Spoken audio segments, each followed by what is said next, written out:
রামচন্দ্র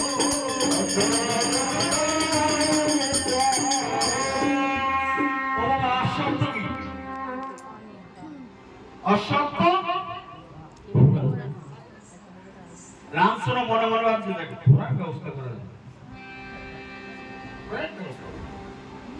কিন্তু আবার মনিকম থেকে দিলেন কি যেমন তেমন ঘোড়া হলে হবে না, শ্বেতবর্ণ ঘোড়া,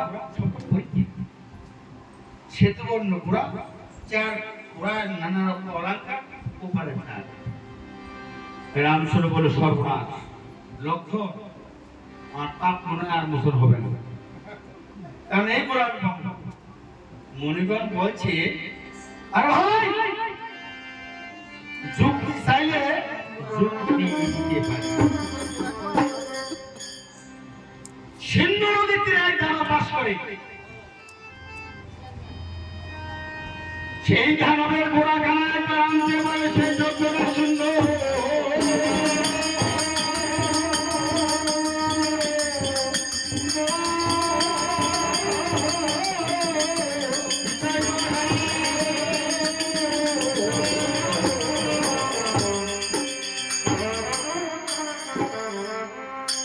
তাহলে